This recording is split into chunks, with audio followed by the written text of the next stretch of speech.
നമുക്ക് next team വരുന്നതനുസരിച്ച് അത് ഞങ്ങൾ ഹാൻഡിൽ ചെയ്തോളാം. നിങ്ങൾ നിന്ന് വെയിറ്റ് ചെയ്യേണ്ട ആവശ്യമില്ല. അപ്പോൾ ആ ടൈം അറേഞ്ച്മെന്റ്സ് ആയിട്ട് ഞങ്ങൾ ക്രിയേറ്റ് ചെയ്തോളാം, കുഴപ്പമില്ല. ഓക്കെ, അപ്പോൾ ഞങ്ങൾ ഈ സ്ഥലത്തേക്ക് ആരെങ്കിലും വന്നിട്ടുണ്ടോ നേരത്തെ? ഈ സർവ് ചെയ്തിട്ട് ഇതേപോലെ മ്യൂസിയം ആക്കി കൺവേർട്ട് ചെയ്യണം.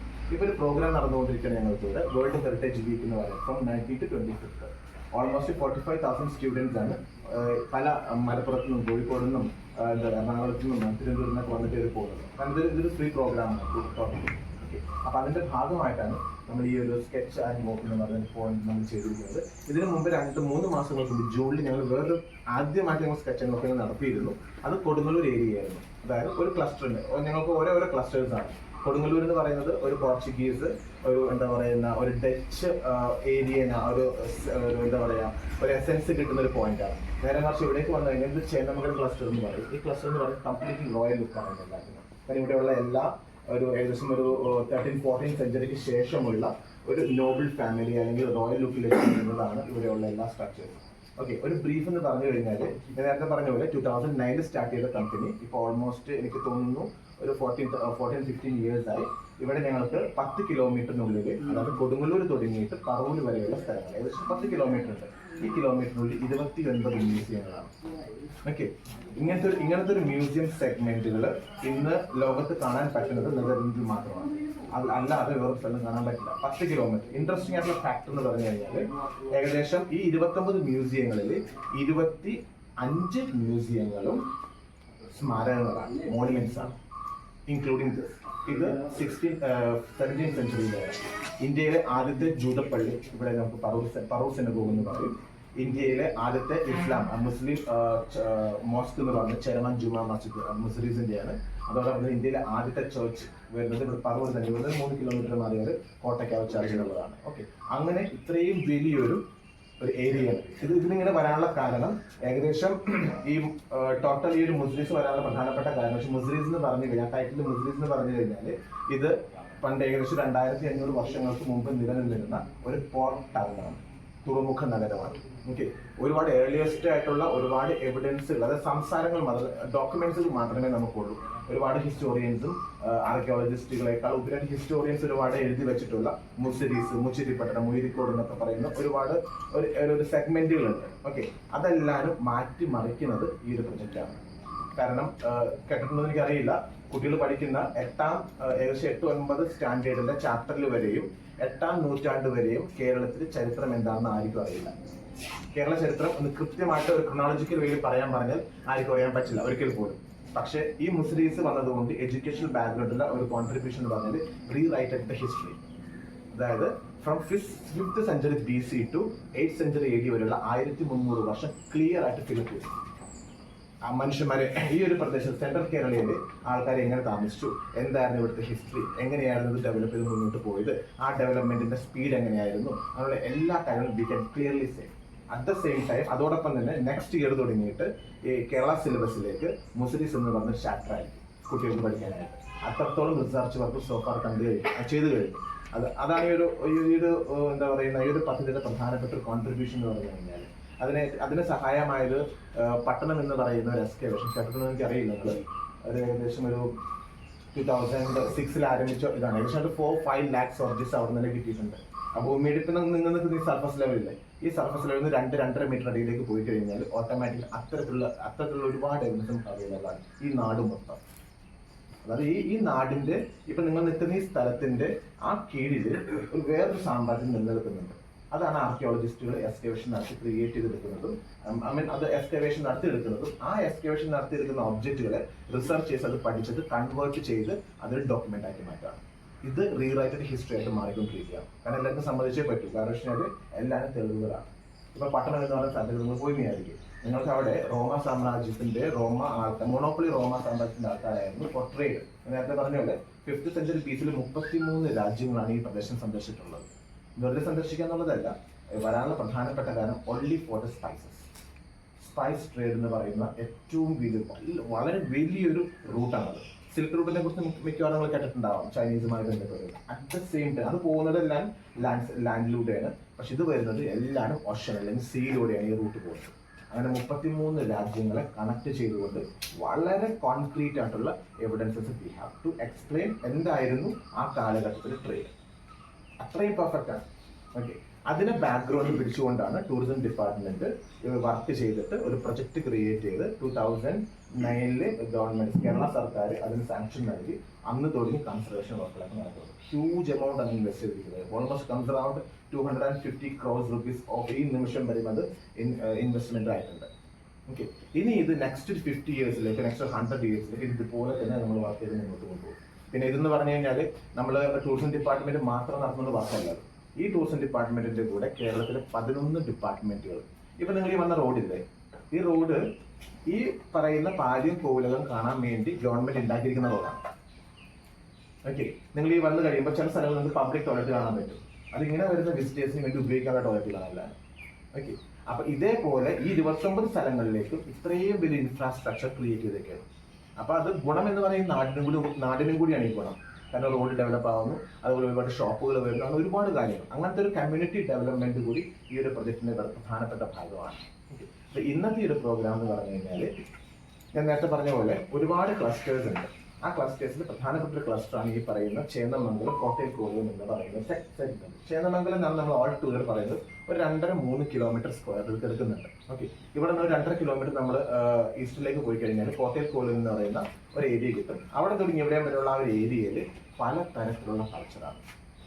ഞാൻ ഇട്ടിരിക്കുന്ന പേരെന്ന് പറഞ്ഞാൽ തന്നെ ഒരു റിലീജിയസ് ആയിട്ടുള്ള ഒരു പേര്. കാരണം വേറെ ഒന്നുകൊണ്ടല്ല, കോട്ടയം കോവിലം ഇത് കഴിഞ്ഞ് നമ്മൾ കോട്ടയം കോവിലത്തേക്ക് പോകുമ്പോൾ അവിടെ നിങ്ങൾക്ക് 100 മീറ്ററിനുള്ളിൽ 100 മീറ്ററിനുള്ളിൽ 14ാം നൂറ്റാണ്ട് തുടങ്ങിയിട്ട് അവിടെ ഒരു സിനഗോഗ് കാണാൻ പറ്റും, അവിടെ ഒരു കൃഷ്ണ ടെമ്പിൾ കാണാൻ പറ്റും, അവിടെ ഒരു മുസ്ലിം എന്താ പറയാ മോസ്ക് കാണാൻ പറ്റും. ഓക്കെ, അവിടെ ഒരു പോർച്ചുഗീസുകാരുടെ പള്ളി കാണാൻ പറ്റും, അവിടെ ഈ കേരളത്തിൽ ആദ്യമായിട്ട് പ്രിന്റിംഗ് നടന്ന വൈപ്പിക്കോട്ട സെമിനാരി കാണാൻ പറ്റും. എന്നാലോചിച്ച് വെറും 100 മീറ്ററിൽ. രസം എന്ന് പറഞ്ഞാൽ ഞങ്ങൾ അതിനെ കുറിച്ച് പഠിച്ചു കഴിഞ്ഞപ്പോൾ അവരുടെ എല്ലാ ആഘോഷങ്ങളിലും എല്ലാ ആൾക്കാരും അത് ഇന്ന കമ്മ്യൂണിറ്റി ഒന്നുമില്ല, എല്ലാ ആൾക്കാരും ഒരേപോലെ താമസിച്ചിരുന്ന it's A very important space കേരളത്തിൽ തന്നെ. അത് നിസ്സാര ഏരിയ അല്ല അത്. ഓക്കെ, അതെന്ന് പറഞ്ഞു കഴിഞ്ഞാൽ ഇപ്പൊ നമ്മൾ ഈ നിൽക്കുന്ന സർഫസ് ലെവൽ എല്ലാവർക്കും സർഫസ് ലെവൽ ഇവിടുന്ന് നേരെ ആ കോട്ടയം കോവിലകം എന്ന് പറയുന്ന സ്ഥലത്തേക്ക് എത്തുന്നതനുസരിച്ച് ഇതിങ്ങനെ എന്താ പറയുന്ന ഒരു കയറ്റം കയറി ഒരു കുന്നാണ്, ഒരു ലാറ്ററേറ്റ് ബെൽറ്റാണ് അത്. ഓക്കെ, ലാറ്ററേറ്റ് ബെൽറ്റിൽ നിന്ന് പെട്ടെന്ന് നമ്മൾ ഇങ്ങനെയൊക്കെ മാറി ഇത് ഇപ്പൊ നിങ്ങൾ നിൽക്കുന്ന ഈ ഒരു സ്ഥലം എന്ന് പറഞ്ഞു കഴിഞ്ഞാൽ ഒരു റിവറൈൻ സാൻഡ് ഉള്ള സ്ഥലമാണ്. അവിടെ നേരെ പെട്ടെന്ന് ലാറ്ററേറ്റിലേക്ക് പോകും. ഇവിടുത്തെ ഭൂപ്രദേശം അടക്കം അതെല്ലാം ഇമ്പോർട്ടൻറ്റ്. അതിന്റെ കൂടെയാണ് പെരിയാർ ഒഴുകിക്കൊണ്ടിരിക്കുന്നത്. ഈ പെരിയാർ ഏകദേശം 100 മീറ്റർ അപ്പുറം പെരിയാറാണ്, മെയിൻ സ്ട്രീമാണ്. ആ പെരിയാർ അവിടെ ഉള്ളത് കൊണ്ടാണ് ഇതൊക്കെ ഇവിടെ വരുന്നത്. പണ്ടെല്ലാം വാട്ടർ ട്രാൻസ്പോർട്ടേഷൻ ആയിരുന്നു. അപ്പൊ ഇത്രയും ഒരു കോണ്ടെക്സ്റ്റ്, ഈ ഒരു കോണ്ടെക്സ്റ്റിനെ ഞങ്ങൾ പലതവണ ഇങ്ങനെ ആലോചിച്ച് കഴിഞ്ഞപ്പോൾ നമ്മൾക്ക് എല്ലാവർക്കും ഞങ്ങളിപ്പോൾ എക്സ്കവേഷൻ നടത്തി കഴിയുമ്പോൾ ഒരുപാട് ഒബ്ജക്റ്റ് കിട്ടുന്നത് കറക്റ്റായിട്ടുള്ള കാര്യം തന്നെയാണ്. ഓക്കെ, പക്ഷെ അതോടൊപ്പം തന്നെ നിങ്ങൾ ആർട്ടിസ്റ്റുകളുടെ കണ്ണിലൂടെ കാണുമ്പോൾ വേറൊരു വശം ഉണ്ടായിരുന്നു. ഓക്കെ, അപ്പൊ അങ്ങനെയാണ് ഞങ്ങൾ 2 മാസം നോക്കും അങ്ങനത്തെ ഒരു ചിന്താഗതി വിട്ടുകൊണ്ട് മാക്സിമം മുസ്ലിം പൈതൃക പദ്ധതി ഇതുപോലെയുള്ള ആർട്ടിസ്റ്റുകളുമായിട്ട് മാക്സിമം ഒന്ന് ഒരു ടൈപ്പ് ചെയ്തിട്ട് എങ്ങനെ മുന്നോട്ട് പോകാൻ പറ്റുന്നു ഇങ്ങനെ ആലോചിച്ച് അതിന്റെ 2ാമത്തെ പടിയാണിത്. ഓക്കെ, ഞാനിപ്പോൾ അജിയായിട്ട് സംസാരിച്ചിരുന്നു പല കാര്യങ്ങളും. ഞങ്ങൾക്ക് വ്യക്തമായൊരു പ്ലാൻ ഉണ്ട്. ഞങ്ങൾക്ക് ഇദ്ദേഹമായിട്ട് ഞങ്ങളൊന്ന് സംസാരിച്ചിട്ട് ഇൻ ഫ്യൂച്ചറിലേക്ക് എല്ലാ പ്രോഗ്രാമുകളിലേക്കും എങ്ങനെ കണക്ട് ചെയ്യാൻ പറ്റും, എങ്ങനെ അതിനെ മുന്നോട്ട് കൊണ്ടുപോകാൻ പറ്റുന്നുള്ള ഒരു വലിയൊരു താല്പര്യം കൂടി ഞങ്ങൾക്കുണ്ട്. അതിനെ ഞങ്ങളെ സഹായിക്കണം എന്നുള്ളതാണ് ഞങ്ങളുടെ റിക്വസ്റ്റ് ഉള്ളത്. അപ്പൊ നിങ്ങളുടെ കണ്ണിലൂടെ നിങ്ങൾ ഈ ചേന്നമംഗലം എന്ന് പറയുന്ന പ്രദേശം എങ്ങനെ കാണുന്നു, ഞങ്ങൾക്ക് പറ്റാവുന്ന രീതിയിൽ ഞാനത് കംപ്ലീറ്റ് എക്സ്പ്ലെയിൻ ചെയ്തു തരാം. വളരെ പെട്ടെന്ന് ക്വിക്ക് എക്സ്പ്ലനേഷൻ ആയിരിക്കും. കാരണം ഇത് കാണാൻ ഒരു 40 മിനിറ്റ്സ് എടുക്കുന്നവർക്ക് ഒരുപാട് എക്സിബിറ്റുകൾ ഇല്ല ഇതിനുള്ളിൽ. ഓക്കെ, കാരണം സാധാരണ ഒരു മ്യൂസിയത്തിലേക്ക് കഴിഞ്ഞാൽ ഒരുപാട് എക്സിബിറ്റുകളാണ്. പക്ഷെ ഇവിടെ മ്യൂസിയം എന്നുള്ള കോൺസെപ്റ്റ് എന്ന് പറഞ്ഞു കഴിഞ്ഞാൽ ഈ ബിൽഡിംഗ് ആസ് ഇറ്റ് ഈസ് ഒരു മ്യൂസിയമാണ്. ഈ സ്ട്രക്ചർ ഇങ്ങനെ ആയിരുന്നില്ല. അത് ഇടിഞ്ഞു പൊളിഞ്ഞ് കിടക്കുന്ന സ്ട്രക്ചറിനെ റെസ്റ്റോറേഷൻ നടത്തി ഇതിന് ആ ഒരു കംപ്ലീറ്റ് പണ്ടത്തെ പാലിയമാക്കി മാറ്റിയിരിക്കുകയാണ്. എന്നിട്ട് ഈ പാലിയം ഫാമിലി ഉപയോഗിച്ചിരുന്ന അവരുടെ ആട്രിബ്യൂട്ട്സുകളും അവരുടെ മറ്റുള്ള ഓബ്ജക്ട്സുകളെല്ലാം വെച്ചുകൊണ്ട് ചെറിയൊരു ഗാലറി ഉണ്ടാക്കിയിരിക്കുന്നു. ഈ ഒരു പാലിയം പാലസ് പറയുന്ന ചരിത്രം മാക്സിമം ഇതിന് ചുറ്റുവട്ടങ്ങളിലുള്ള ഒരു 10 കിലോമീറ്ററിന്റെ ചരിത്രം മാത്രമാണ് പറയുന്നത്. ഇതൊരു ലോക്കൽ ഹിസ്റ്ററി മ്യൂസിയത്തിന്റെ കോൺസെപ്റ്റാണ്. ഓക്കെ, കൂടെ വൈശാഖ് ഉണ്ടാവും. ഇതിനുള്ളിൽ വൈശാഖ് കൃത്യമായിട്ട് എക്സ്പ്ലെയിൻ ചെയ്തു തരും. ഇനി വരുന്ന ആൾക്കാരെ ഞങ്ങൾ ഹാൻഡിൽ ചെയ്തിട്ട് തൊട്ടിപ്പം നമുക്ക് 4 കെട്ടെന്ന് പറഞ്ഞിട്ട് 100 മീറ്റർ അപ്പറേ ഉള്ളൂ. ഇന്നലെ ഞങ്ങൾക്കൊരു പ്രോഗ്രാം ഉണ്ടായിരുന്നു അവിടെ. അതായത് സ്ത്രീകൾക്ക് വേണ്ടി മാത്രമുള്ള ഒരു ഹെറിറ്റേജ് വാക്ക്. ഏകദേശം ഒരു 5 മണി തുടങ്ങിയിട്ട് ഒരു 8:30 വരെ 9 മണി വരെയാണ് നമ്മൾ നടത്തിയിരുന്നത്. ആദ്യമായിട്ട് നടത്തിയൊരു കാര്യമാണ്. സ്ത്രീകൾക്ക് വേണ്ടി സ്ത്രീകൾ നടത്തുന്ന പ്രോഗ്രാമാണ്. ഞങ്ങളുടെ ഇവിടുത്തെ സ്ത്രീ സ്റ്റാഫുകളെല്ലാം, ഫീമെയിൽ സ്റ്റാഫുകളെല്ലാവരും കൂടി ചേർന്ന് ആ പ്രോഗ്രാം കൃത്യമായിട്ട് ഡിസൈൻ ചെയ്ത് ഇന്നലെ നമ്മൾ അവിടെ നടത്തിച്ചിരുന്നു. അപ്പോൾ അത് അവിടെ ആ 4 കെട്ടിൽ നടത്താനുള്ള കാര്യം, 4 കെട്ടുള്ള പേര് കൊടുക്കാനുള്ള കാരണവും ആ 4 കെട്ടിലെ ഒരു പ്രത്യേകത എന്ന് പറഞ്ഞാൽ അവിടെ ആണുങ്ങൾക്ക് താമസിക്കാൻ പറ്റില്ല. അവിടെ 13 വയസ്സ് കഴിഞ്ഞ് കഴിഞ്ഞാൽ അവരെല്ലാവരും പുറത്തോട്ട് പോയേ പറ്റും. ആ പെണ്ണുങ്ങൾക്ക് വേണ്ടി മാത്രം, സ്ത്രീകൾക്ക് വേണ്ടി മാത്രമുള്ള ഒരു സ്ഥലമാണ്. അവിടുത്തെ ഏറ്റവും വില കാരണവതി എന്നൊക്കെ നമ്മൾ പറയുന്നത് ഏറ്റവും എൽഡസ്റ്റ് ആയിട്ടുള്ള ഫീമെയിൽ മെമ്പർ വല്യമ്മ എന്ന് വിളിക്കുന്നത് അവരായിരുന്നു അതിന്റെ കംപ്ലീറ്റ് അതോറിറ്റി. ഓക്കെ, ആ ചരിത്രം മൊത്തം ഇദ്ദേഹം പറയും കൃത്യമായിട്ട്. അപ്പോൾ നമുക്ക് സ്റ്റാർട്ട് ചെയ്യാം. ഇതാണ് നമ്മളുടെ ഭാഗം. എങ്ങനെയാണ് ഈ കോടതിയൊക്കെ ഇതിനകത്ത് വരുന്നതാണ്. ഇവിടെ ഒരുപാട് സ്ഥലങ്ങളുണ്ട്, ചെറിയ ഇപ്പം ഞാൻ ഓൺ ദ വേയിൽ ഞാൻ കൃത്യമായിട്ട് പറയാം എല്ലാ കാര്യങ്ങളും. ഈ ഒരു ഏരിയയുടെ മൊത്തം. പിന്നെ ഒരു എടുത്തു പറയേണ്ട വേറൊരു കാര്യം മറന്നുപോയി. അതായത് ഈ ഒരു ഏരിയയുടെ വേറെ പ്രധാനപ്പെട്ട, ഇപ്പൊ നമുക്ക് നോയിഡ ഇല്ലേ, നോയിഡ എന്ന് പറയുന്ന അല്ലെങ്കിൽ ഗുഡ്ഗാവ് എന്ന് പറയുന്ന സ്ഥലം, അത് പ്ലാന്റ് ആണ് അല്ലേ. ഒരു കുറെ ആൾക്കാർക്ക് ആവശ്യമായിട്ടുള്ള എന്താണ് അവരുടെ എയിം, അതിനാവശ്യമായിട്ടുള്ള എല്ലാ സെഗ്മെന്റിലും അവിടെയുണ്ട്. അറ്റ് ദ സെയിം ടൈമിൽ 13-ാം നൂറ്റാണ്ടില് 14-ാം നൂറ്റാണ്ടിലെ പണ്ടത്തെ ഒരു ഗുഡ്ഗാവാണ്. ഓക്കെ, ഒരു ആള്, അതായത് ഈ പറയുന്ന ചരിത്രം ഇദ്ദേഹം പറയും. ഇവിടുത്തെ പാലം മെമ്പർമാര് ചാവക്കാട് അല്ലെങ്കിൽ വണ്ണീര് എന്ന് പറഞ്ഞ സ്ഥലത്ത് ഇവിടേക്ക് വരുന്നു. അവരിവിടെ ഒരു നോബിൾ ഫാമിലിയാണ്. അവർ വന്നതിന് ശേഷം അവർക്ക് ആവശ്യമായിട്ടുള്ള പണ്ടത്തെ ഏറ്റവും വലിയ ഒരു എന്താ പറയാ ഒരു ആർട്ട് ക്രാഫ്റ്റ് ആൾക്കാരെയാണ് ഇവിടെ കൊണ്ടുവരുന്നത്. അവരുടെ സെറ്റിൽമെന്റും ഇവിടെ നമുക്ക് അവൈലബിൾ ആണ്. സ്വർണ്ണപ്പണിക്കാരുണ്ട്, ആശാരിമാരുണ്ട്, നെയ്ത്തുകാർ, ചെന്നമലം കൈത്തറി കേട്ടിട്ടില്ലേ? ചെന്നമലം കൈത്തറി ഉണ്ട് നമുക്ക് ഇവിടെ. അതോടൊപ്പം തന്നെ കൈ കൊണ്ട് കലമുണ്ടാക്കുന്ന ആൾക്കാർ ഇപ്പോഴും നിലവിലുണ്ട് ഇവിടെ. കൈ കൊണ്ട് കലമുണ്ടാക്കാന്ന് പറഞ്ഞാൽ ഏകദേശം 6000 വർഷം പഴക്കമുള്ള ഒരു ചരിത്രമാണ്. അത് നിയോളിത്തിക് പീരീഡിലാണ് ഈ കൈ കൊണ്ട് ഇങ്ങനെ കലമുണ്ടാക്കി എല്ലാം റെഡിയാക്കി വെക്കുന്നത്. ഓക്കെ, അപ്പൊ അവരിവിടെയുണ്ട്. പിന്നെ സ്വർണ്ണപ്പണി ഇവിടെയുണ്ട്. അതോടൊപ്പം തന്നെ പിന്നെ പപ്പടം ഉണ്ടാക്കുന്ന വടക്കുംപുറം പപ്പടം എന്ന് പറഞ്ഞാൽ ഭയങ്കര ഫേമസ് ആണ്. അവരിവിടെയുണ്ട്. അങ്ങനെ പല തരത്തിലുള്ള ആൾക്കാർ അവരുടെ സെറ്റിൽമെന്റ് ഇവിടെയുണ്ട്. അവരിന്നും തലമുറകളായിട്ട് ഇവിടെ ജീവിച്ചുകൊണ്ടിരിക്കുന്ന ചെന്നമംഗലത്ത്. ഓക്കെ, അതിനേക്കാളും ഏറ്റവും വലിയ രസം എന്ന് പറഞ്ഞാൽ ഇത് കംപ്ലീറ്റ് ഒരു കോൾപ്പാടമായിരുന്നു. എല്ലാവരും അത് 3 സീസണിൽ പലതരത്തിലുള്ള കൃഷി ഇറക്കാൻ പറ്റുന്ന സ്ഥലം. അതുകൊണ്ട് ഏറ്റവും ടോപ്പോഗ്രാഫിക്കൽ ലോ ആയിരുന്നു അവിടെ. അതുകൊണ്ട് 2018 വെള്ളപ്പൊക്കം വന്നു കഴിഞ്ഞപ്പോൾ ഏറ്റവും കൂടുതൽ അഫക്ട് ചെയ്ത സ്ഥലവും കൂടി വരുന്നത്. ഏകദേശം ഇതിന് മുകളിൽ വരെ 4 ദിവസം വെള്ളത്തിനടിയിലായിരുന്നു. ഇതാണ് ടോട്ടൽ ജിയോഗ്രഫിക്കൽ പൊസിഷൻസ്. ബാക്കിയുള്ള ചരിത്രം മൊത്തം ഇദ്ദേഹം പറയുന്നതാണ്. വളരെ പെട്ടെന്ന് പോവാം. നമ്മൾ ഉദ്ദേശം ഒരു മാക്സിമം 9 o'clock കൂടി ഇത് അവസാനിപ്പിച്ചിട്ട്, കോട്ടയം പോലും അവസാനിപ്പിച്ചിട്ട് നിങ്ങളുടെ ആ ഒരു തോട്ട് പ്രോസസ് എങ്ങനെയാണോ അതനുസരിച്ച് നമുക്ക് സ്പേസ് തരാനുള്ളതാണ്. ഓക്കെ, എന്തെങ്കിലും ഞങ്ങളോട് പറയാം. കാരണം ഞങ്ങളുടെ 2ാമത്തെ സെഷൻ മാത്രമാണ്. ഞങ്ങൾക്കും ഒരുപാട് ലിമിറ്റേഷൻസ് ഉണ്ടാകാം, ഞങ്ങൾക്ക് അറിയില്ല. അത് എന്ത് പറഞ്ഞാലും ഞങ്ങൾ we are ready to do it. No issue. Okay, thank U.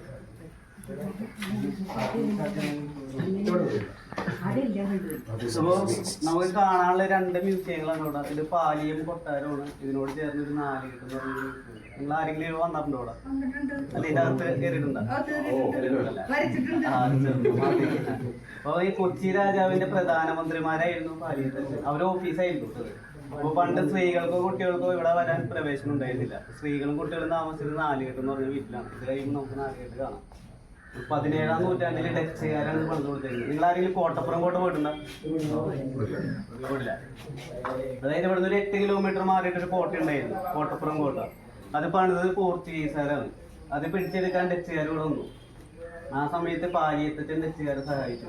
അപ്പൊ യുദ്ധത്തിൽ ഡച്ചുകാർ വിജയിച്ചു. അതിന് സമ്മാനമായിട്ട് അവര് പണിത് കൊടുത്താണ് ഈ കൊട്ടാരം.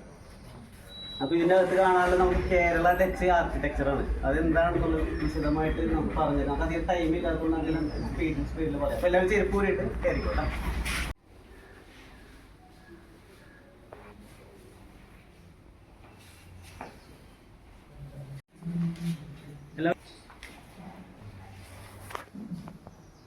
നോക്കിയേ, നമ്മൾ നിൽക്കുന്ന സ്ഥലം പില്ലറുകളില്ലേ, ഇത് കല്ലാണ്, കരിങ്കല്ലുകൊണ്ട് പണിതേക്കുന്നതാണ്. താഴെ നിൽക്കുന്ന ഫ്ലോറെല്ലാം പുതിയതാണ്. ഇത് നമ്മൾ ചെയ്തേക്കുന്ന ആർക്കുടുമ്പോൾ അച്ഛനോട് ഒരു സ്ഥാനപ്പേരാണ്.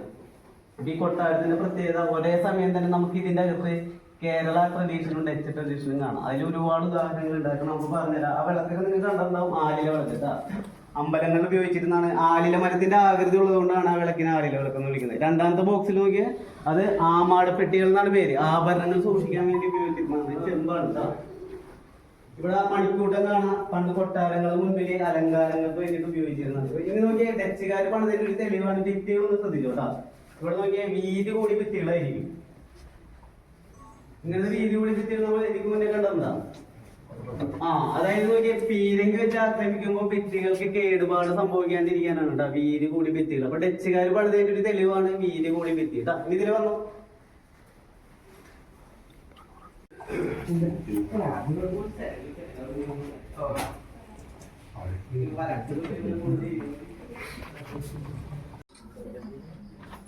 അപ്പോ എല്ലാവരും അപ്പോ നമ്മൾ നേരത്തെ പറഞ്ഞ വീതി കൂടി ഭിത്തി പോലെ നോക്കി ഈ സ്റ്റെയറിനൊരു പ്രത്യേകത ഉണ്ട്. ഡച്ച് സ്റ്റെയർ ആണ്. ഇതിന്റെ പ്രത്യേകത നോക്കിയേ സ്ലോപ്പാണ്. ചരിവും വീതി കൂടിയതാണ്. അപ്പൊ എളുപ്പത്തിൽ മുകളിൽ കയറാം. നമ്മുടെ കേരള സ്റ്റെയർ കുത്തനുള്ളതായിരിക്കും. അത് കയറാൻ ഇത്രയും പ്രയാസമായിരിക്കും. കരിക്കോട്ടെ ഡച്ച് സ്റ്റെയർ ആണ് കേട്ടത്.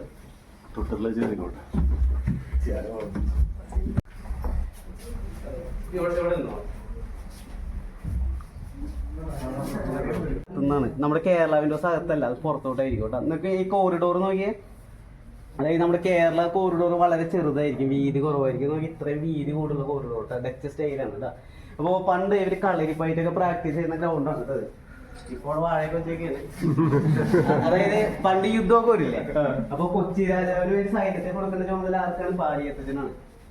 അതിനുവേണ്ടി യുവാക്കൾക്ക് ട്രെയിനിങ് കൊടുത്തിരുന്ന സ്ഥലമാണ് കേട്ടോ കളരി. എപ്പോഴും 500 പേർക്ക് ഒരു വെയിറ്റിംഗ് ആയിരിക്കും യുദ്ധത്തിന് പോകാൻ വേണ്ടി രാത്രി. അപ്പൊ നോക്കിയാൽ നിങ്ങൾ ഈ മുകളിൽ കാണുന്ന ഓടുകളൊക്കെ പുതിയതാണ് കേട്ടോ. ഒക്കെ കംപ്ലീറ്റ് പുതിയതാണ് ഓടുകൾ. നമുക്ക് ഈ കൂട്ടത്തിൽ ഒരു കേരള വിൻഡോ കാണാം. അത് നിങ്ങൾ എല്ലാവരും കണ്ടിട്ടുണ്ടാവും. നോക്കിയേ, ഇത് കണ്ടതല്ലേ എല്ലാവരും? അതായത് ഈ വിൻഡോന്റെ പേര് ചൂട്ടഴി എന്നാണ്. ചൂട്ടഴി പണ്ട് വീടുകളിൽ അടുക്കള ഭാഗത്തൊക്കെ ഉണ്ടായിരുന്നു. ഈ വിൻഡോന്റെ ഒരു പ്രത്യേകത എന്താണെന്ന് വെച്ചിട്ടുണ്ടെങ്കിൽ ഞാൻ നേരത്തെ പറഞ്ഞില്ല, അത് കളരിയുടെ ഗ്രൗണ്ടാണ്. അപ്പൊ ഈ കളരിപ്പയറ്റിൽ എന്തൊക്കെ നടക്കുന്നു അവരറിയാണ്ട് പാലിയത്തച്ഛൻ നോക്കുന്നത് ഇവിടെ നിന്നുകൊണ്ടാണ്. അതായത് ഇതിന്റെ പ്രത്യേകത അകത്തുനിന്ന് നോക്കിക്കഴിഞ്ഞാൽ കളരി കാണാം, പക്ഷെ കളരിയിൽ നിൽക്കുന്നവർക്ക് അകത്ത് നിന്ന് നോക്കുന്ന ആളെ കാണാൻ പറ്റില്ല. അതാണ് ഈ ജനാലിന്റെ പ്രത്യേകത. ഇത് കേരള വിൻഡോ കേട്ടോ. അപ്പോ നോക്കി ഈ മരമൊക്കെ ഇത്തിരി പഴക്കമുള്ളതാണ് കേട്ടോ. ഇത് പഴമ നിലനിർത്തിക്കൊണ്ടാണ് പുതുക്കി പണിതേക്കുന്നത്. ചില മരങ്ങൾ ഒറിജിനലാണ്. നമുക്ക് അടുത്ത മ്യൂസിയം അവിടെയാണ് കേട്ടോ. 4 കെട്ട് ആ കാണുന്ന മ്യൂസിയമാണ്. അപ്പൊ ഇപ്പോഴും പാലിയും കുടുംബക്കാർ ഇതിനെ ചുറ്റും താമസിക്കുന്നുണ്ട് കേട്ടോ. അവർക്ക് മാത്രമേ ഇതിലൂടെ അങ്ങോട്ട് പോകാനുള്ള പെർമിഷൻ ഉള്ളൂ കേട്ടോ. ഇത് നിങ്ങൾ ശ്രദ്ധിക്കുക, നമ്മളിനി കാണാൻ പോകുന്നത് പാലിയത്തച്ഛന്റെ റൂമാണ്, വിശ്രമിച്ചിരുന്ന റൂം. അപ്പൊ 17-ാം നൂറ്റാണ്ടിലാണ് അവർ ഇത്രയും വലിയ റൂം ഉപയോഗിച്ചിരുന്നത്. അതൊന്ന് കാണാം.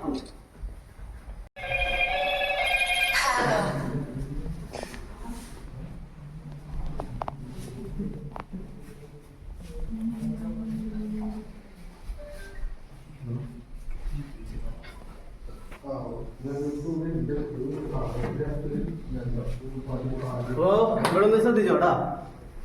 ഇവര് ഉപയോഗിച്ചിരുന്ന ആയുധങ്ങളൊക്കെ നമുക്ക് കാണാൻ നോക്കിയ വാളുകള്, കത്തി, തോക്കൊക്കെ ബ്രിട്ടീഷുകാർ വന്ന സമയത്താണ് തോക്കൊക്കെ ഇവിടെ ഉപയോഗിക്കുന്നത് കേട്ടോ. തോക്കിലെ ബുള്ളറ്റ്സ് ആണ് ആ വെളുത്ത കളർ താഴെ കാണുന്നത്.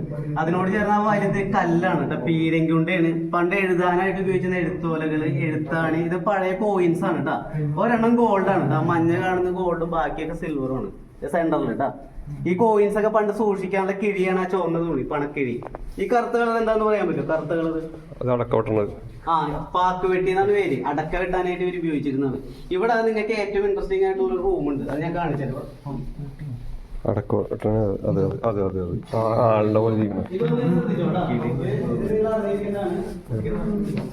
അതായത് ഈ റൂമുകൾക്ക് പണ്ട് 3 ഉപയോഗങ്ങൾ ഉണ്ടായിരുന്നു. ഒന്നാമത്തെ ഉപയോഗം ഇത് പനിഷ്മെന്റ് ചേംബർ ആയിരുന്നു. കെണിവാതിൽ എന്നാണ് പേര്. ആരെങ്കിലും കുറ്റങ്ങൾ ചെയ്യുമ്പോൾ അവരെ ശിക്ഷിക്കാനുള്ള റൂമാണ്. അതായത് റൂം എന്ന് പറയുമ്പോൾ ഇത്ര ഉള്ളൂ. ഇതിനകത്തിട്ട് ഈ വാർത്തടച്ചു അപ്പൊ ശ്വാസം കിട്ടില്ല. അപ്പൊ ഇത്ര ടൈം ഉണ്ടാവും കേട്ടോ. ഇതിന് വേറെ ഉപയോഗമുണ്ട്. പെട്ടെന്ന് ഒരു അൺഎക്സ്പെക്ടഡ് അറ്റാക്ക് വന്നവർക്ക് പുറത്തോട്ട് ഉള്ള വാതിലാണ്. നോക്കിയേ, മൂന്നാമതൊരു ഉപയോഗമുണ്ട്. അന്ന് ഇലക്ട്രിസിറ്റി ഇല്ല, ഇപ്പോഴത്തെ പോലെ ഫാൻ ഇല്ല. ഇത് തുറന്നിട്ട് കഴിഞ്ഞാൽ നല്ല കാറ്റും വെളിച്ചവും കിട്ടും. അതായത് നോക്കി ക്രോസ് വെന്റിലേഷൻ ആണ്. പുറകിലോട്ട് നോക്കിയേ, പക്ഷെ ഇതിന്റെ വേറെ പ്രത്യേകത നോക്കി ഇതിന്റെ അകത്തുള്ള ആൾക്ക് ഇങ്ങനെ തുറന്ന് പോകാൻ പറ്റില്ല കേട്ടാ. ഈ ഡോറിന് നല്ല നീളമുണ്ട്. ഇത് നിങ്ങളുടെ ഓർമ്മയിൽ വെക്കണം. ഇത് അടച്ചിട്ടിട്ട് ഇതിന്റെ അകത്ത് ഒരാൾ ഇടാം. നമ്മളിത് അടക്കില്ല എന്നിട്ട് പനിഷ്മെന്റ് എന്ന് പറയുമ്പോ. അപ്പൊ ഇതിന്റെ അകത്തുള്ള ആൾ തുറക്കാൻ നോക്കിയാലും നോക്കിയേ ഇവിടെ ഒന്ന് മുട്ടും. അപ്പൊ 3 ഉപയോഗങ്ങളായിരുന്നു: കെണിവാതില്, രക്ഷപ്പെടാനുള്ള വാതില്, പിന്നെ ക്ലോസ് വെന്റിലേഷൻ. ഈ ക്ലോക്ക് ഒക്കെ പഴയതാണ് കേട്ടോ. ഇവിടെ നോക്കിയാൽ നിങ്ങൾക്ക് ഒറിജിനൽ മരം കാണാം. ദേശത്ത് നോക്കിയാൽ ഒറ്റ തടിയാണ് കേട്ടോ പണ്ടത്തെ. പക്ഷെ ഈ സെന്ററിൽ കാണുന്ന ഇരുമ്പാണ് ഇപ്പൊ സപ്പോർട്ടിന് വെച്ചേക്കുന്നത്. ഇതൊക്കെ പഴയ മരങ്ങളാണ് കേട്ടോ. ഈ ആട്ടുകെട്ടിൽ നോക്കി ഇതൊക്കെ പുതിയതാണ്. നിങ്ങൾ പങ്കാന്നൊരു വിഷയം തുണിയാണ് കേട്ടാ. ഇതിന്റെ മുകളിൽ ഒരു പങ്കുണ്ടായിരുന്നു. ഇപ്പൊ പാലിയത്തിന് ആട്ടുകെട്ടിൽ വന്നിരിക്കുമ്പോ നോക്കിയേ ഈ ജനാല പുറത്തൊരാൾ വന്നിട്ടു. അവരുടെ ജോലി പങ്ക വലിച്ചു കൊടുക്കലാണ് കാറ്റിട്ട്. അതിനുള്ള ബുക്കാണ്. പങ്കേന്ന് റോപ്പ് പോയിട്ടുണ്ടാവും. ഈ പങ്ക വലിക്കുന്ന ജോലിക്കാരെ വിളിച്ചിരുന്ന പങ്കുണ്ടിന്നാണ്. അത് ശരിക്കും പേരല്ല, ആ പോസ്റ്റിന്റെ പേരാണ് കേട്ടോ. ഇനി നമുക്ക് അടുത്ത ഭാഗത്തോട്ട് പോകാം. ഇത് അവരുടെ വിശ്രമം കൂടി മാത്രമേ ഉള്ളൂ കേട്ടോ. ഇവരെ ഫോട്ടോസ് മുകളിലുണ്ട്. ഞാൻ മുകളിൽ വെച്ച് പറഞ്ഞുതരാം കേട്ടോ. വന്നു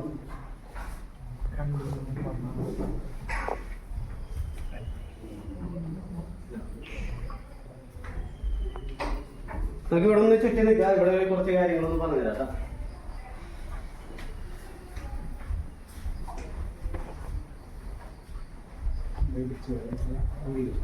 ഇല്ല പറങ്കികൾ എന്ന് പറയുമ്പോ പോർച്ചുഗീസുകാര്, ഡച്ചുകാര് എന്ന് പറയുമ്പോ ലന്തക്കാര്.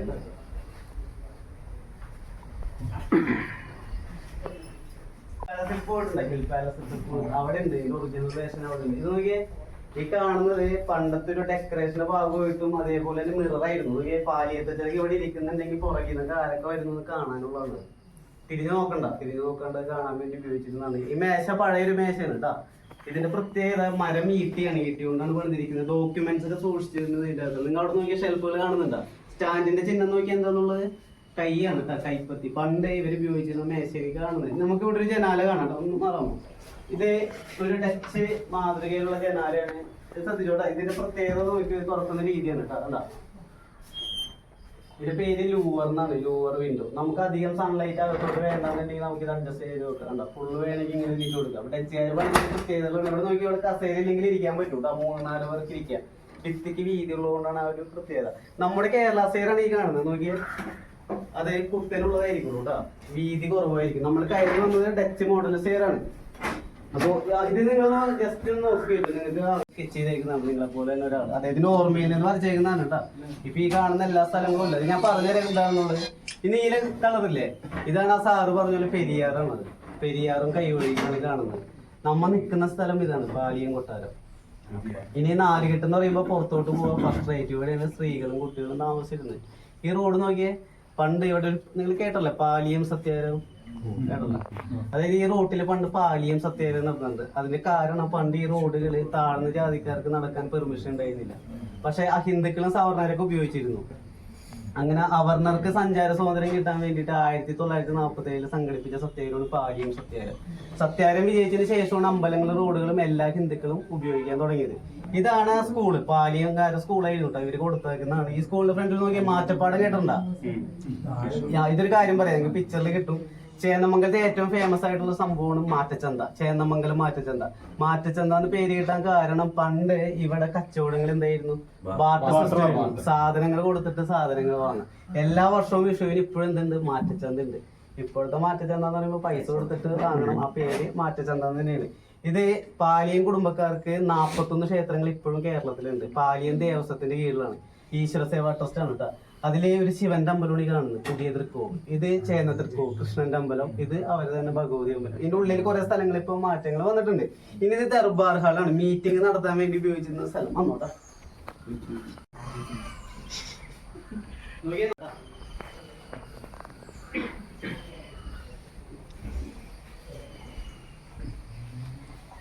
ഓ ഈ ഒരു ടേബിള് ഇത് പണ്ടത്തെ ഒരു മേശയാണ് കേട്ടോ.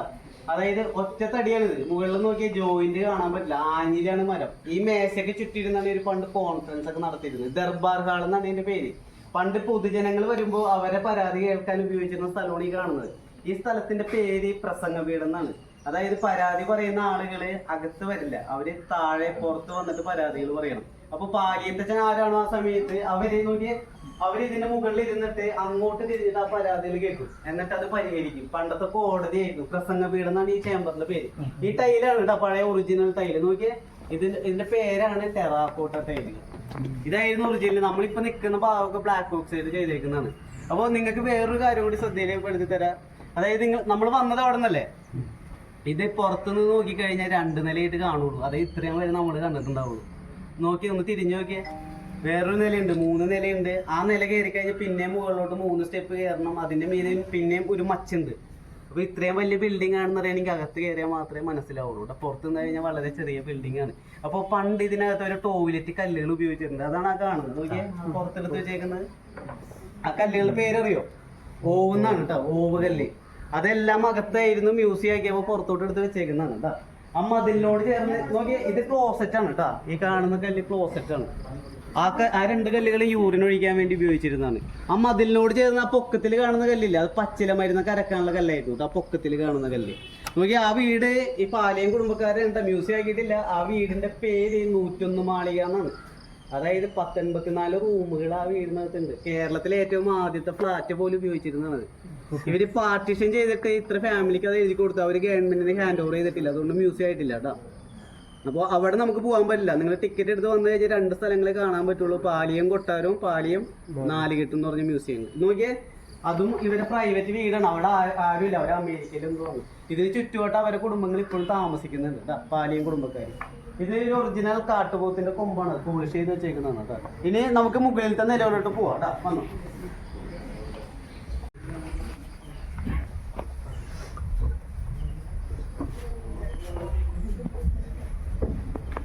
കോമിയച്ചനൊന്നാണ്.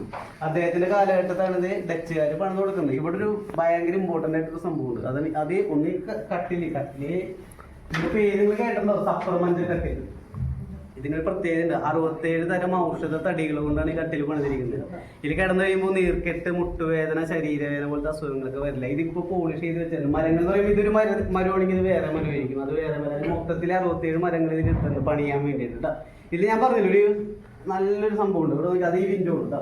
ഇവിടെ ഒന്ന് പിടിച്ചോ, ഇതിലൊന്ന് പിടിച്ചോ, ഇതൊന്ന് ശ്രദ്ധിച്ചോ. ഇത് ഡച്ചുകാര് പണിത ജനാലയാണ്. ഇതിന്റെ പേര് സാഷ് വിൻഡോ എന്നാണ്. അതായത് ഇതിന്റെ പ്രത്യേകത നോക്കിയോ, കൈ കൊണ്ട് നമ്മളിത് എവിടെ പൊക്കി നിർത്തിയാൽ അവിടെ നിൽക്കും, താഴെ പോയില്ല. ഇത് ഈ വിൻഡോ താഴെ പോകണമെങ്കിൽ നമ്മുടെ കൈ കൊണ്ട് തന്നെ വീണ്ടും താഴോട്ട് വലിക്കണം. കണ്ട, കൈ എവിടെ വലിക്കുന്ന അവിടെ നിൽക്കും. നോക്കിയേ,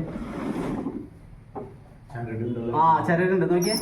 കണ്ടാ, അതായത് ഇതിന്റെ മെക്കാനിസം കാണാൻ പറ്റില്ല, പക്ഷെ ആ ചരടിലാണ് വർക്ക് ചെയ്ത്. 2 ത്രെഡ് ഉണ്ട് 2 സൈഡിലും. അപ്പൊ ഇതിന്റെ മെക്കാനിസം കാണണോ? കാണണമെങ്കിൽ നോക്കി, ഇവിടെ ഇതിന്റെ അകത്താണ് ആ ത്രെഡ് പോയേക്കുന്നത്. പക്ഷെ ഈ സ്ക്രൂ അഴിച്ചാൽ മാത്രമേ ഇതിന്റെ അകത്ത് മെക്കാനിസം കാണാൻ പറ്റും. പുറത്തുനിന്ന് നോക്കി കഴിഞ്ഞാൽ ഒന്നും കാണാൻ പറ്റില്ല. അപ്പൊ ഇതിന്റെ മെക്കാനിസം എന്താണെന്ന് എനിക്കറിയില്ല. എന്നാൽ ഏകദേശം ഇതിന്റെ അകത്ത് കൗണ്ടർ വെയിറ്റ് ചെയ്തേക്കുന്നതാണ് കേട്ടോ. ഇതിന്റെ പേരാണ് സാഷ് വിൻഡോ. അതൊന്നും വർക്ക് ചെയ്യില്ല, ഇത് മാത്രമേ ഇവിടെ വർക്കിംഗ് ആയിട്ടുള്ളൂ കേട്ടോ. അപ്പൊ ഞാൻ നേരത്തെ പറഞ്ഞ പോലെ എന്ത് ചെയ്ത് നോക്കി, നിങ്ങൾ ഇവിടെ നിന്ന് നോക്കിയേ, നമ്മള് പുറത്തുനിന്ന് നോക്കി കഴിയുമ്പോൾ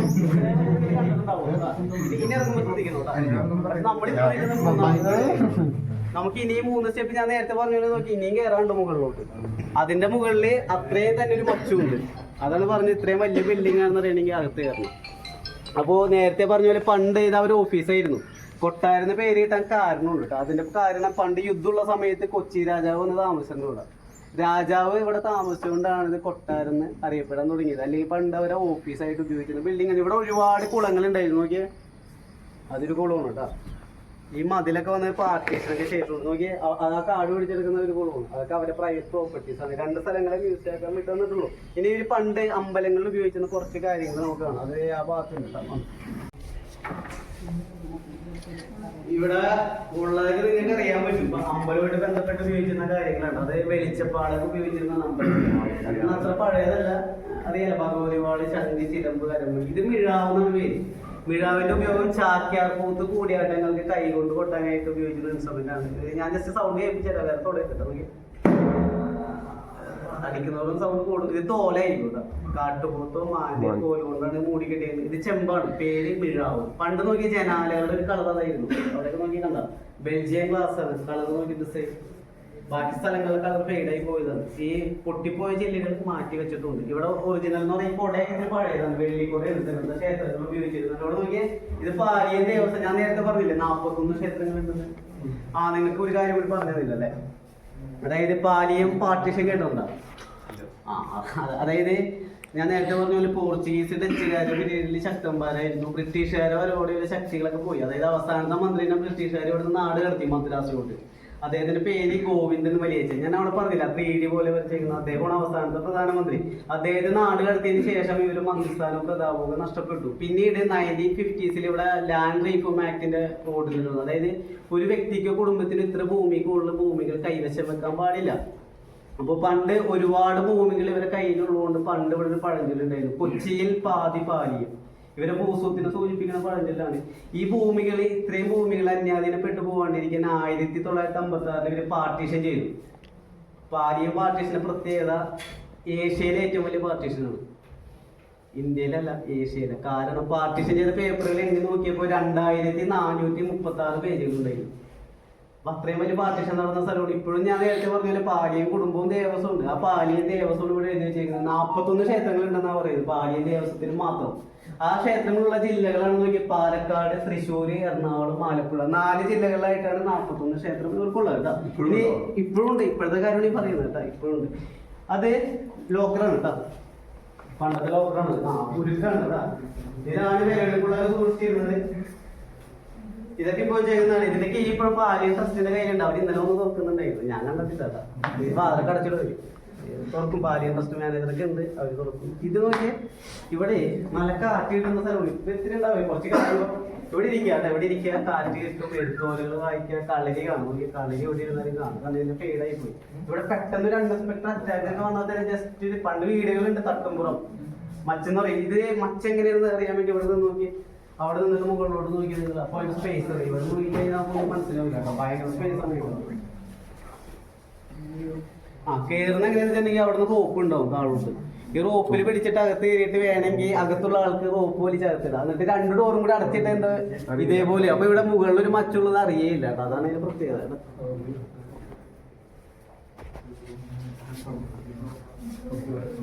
നിങ്ങൾക്ക് ഇത് പറഞ്ഞോ, ഇത് ഇതായിട്ട് ബന്ധമുള്ളതല്ല. നെറ്റിപ്പട്ടതിന് അറിയോ? ടൈം ഇല്ലാത്തോണ്ട് ജസ്റ്റ് ഒന്ന് പറഞ്ഞു കേട്ടോ. നെറ്റിപ്പട്ടം നോക്കിയേ, അതായത് വന്നോടാ. പണ്ട് നെറ്റിപ്പട്ടത്തിന്റെ ഉപയോഗം എന്താണെന്ന് വെച്ചിട്ടുണ്ടെങ്കിൽ ആനകളെ യുദ്ധത്തിന് കൊണ്ടുപോകും. അപ്പൊ യുദ്ധത്തിന് കൊണ്ടുപോകുന്ന ആനകൾക്ക് പരിക്ക് പറ്റാണ്ടിരിക്കാനുള്ള സംരക്ഷണ കവചമായിട്ടാണ് പണ്ടൊക്കെ നെറ്റിപ്പട്ടം ഉപയോഗിച്ചത്. ഇപ്പൊ നെറ്റിപ്പട്ടം ഉപയോഗിക്കുന്നത് വേറെ രീതിയിലാണ്. അതായത് ഹിന്ദു വിശ്വാസം അനുസരിച്ച് ഓരോ അർത്ഥങ്ങളുണ്ട്, ഓരോ ബബിൾസിനും ഓരോ അർത്ഥങ്ങളാണ്. അതൊക്കെ ഇപ്പോൾ വന്നേക്കുന്നതാണ്. ഇത് ലക്ഷ്മി ദേവിയാണ്, ഐശ്വര്യത്തെ സൂചിപ്പിക്കാനാണ്. ഇത് സരസ്വതി ദേവിയാണ്, വിദ്യാഭ്യാസം. സെൻട്രൽ കാണുന്നതൊക്കെ പാർവതി ദേവി. ഈ 3 ബബിൾസ് ഇല്ലേ, ത്രിമൂർത്തി സങ്കല്പങ്ങൾ, ബ്രഹ്മ, വിഷ്ണു, മഹേശ്വര. ഈ 5 ബബിൾസ് കാണുന്നതൊക്കെ പഞ്ചഭൂത സങ്കല്പങ്ങളാണ്. ഇത് നോക്കി ഇവിടെ വിശ്വകർമ്മ, വിശ്വാമിത്ര, ഇത് നവഗ്രഹങ്ങളാണ്. ഇത് അർദ്ധചന്ദ്ര സങ്കല്പങ്ങള്, ഇത് അഷ്ടവസുക്കള്. ചെറിയ ബബിൾസ് നോക്കിയാൽ അതായത് നക്ഷത്രങ്ങളാണ്. നക്ഷത്രങ്ങൾ 33 കോടി ദൈവത്തിന്റെ ഒരു പ്രതിരൂപമാണ്. അപ്പൊ ഇപ്പൊ നെറ്റിപ്പട്ടുന്നതിനാണ് ആനകൾക്ക് ചാർത്ത. അതായത് കരയിലെ ഏറ്റവും വലിയ ജീവിയാണ് ആന. ആന വെജിറ്റേറിയൻ ആണ്. ഇത്രയും ശക്തിയുള്ള കരയിൽ താങ്ങിയാൽ തന്നെ ആനകൾക്ക് കപ്പാസിറ്റി ഉള്ളൂ. അതുകൊണ്ടാണ് ഉത്സവ സമയത്ത് നെറ്റിപ്പട്ട ആനക്ക് ചേർന്നത്. അതിൽ നിങ്ങൾ ശ്രദ്ധിച്ചു നോക്കിയാൽ ഏറ്റവും ഹൈറ്റുള്ള ആനക്കാണ് എന്ത്, ആ തിടമ്പ് വെക്കുക. ഈ തിടമ്പിനാണ് ആ വെള്ളിക്കൂടെ വെച്ച് ചൂടുക. ആ തിടമ്പ് വെക്കുന്നത് അമ്പലത്തിലെ വിഗ്രഹം ഉണ്ടല്ലോ, അത് പുറത്തോട്ട് കൊണ്ടുവരാൻ പറ്റില്ല. അപ്പൊ ഭക്തർക്ക് ദർശന സാധനം കൊടുക്കാനും ദേവി അല്ലെങ്കിൽ ദേവന് ഉത്സവത്തിൽ പങ്കൊള്ളിക്കാനാണ് തിടമ്പ് വെക്കുന്നത്. ആ തിടമ്പിനാണ് കേട്ടോ ഈ 5-ാം വളം വെച്ചിട്ട് ഉത്സവത്തിൽ വീശുന്നത് കേട്ടോ, ആനക്കല്ല കേട്ടോ. ആ ചങ്ങല നോക്കിയാൽ അത് പഴയ ചങ്ങലാണ്. അതിന്റെ പ്രത്യേകത നോക്കിയാൽ കൈ കൊണ്ട് കൊടുത്തത് എങ്ങനെയാണ്, ആനയുടെ കാലം ഉപയോഗിച്ചിരുന്നത്. അതിന്റെ പ്രത്യേകത പറഞ്ഞാൽ എന്താണ് അതിന്റെ പ്രത്യേകത?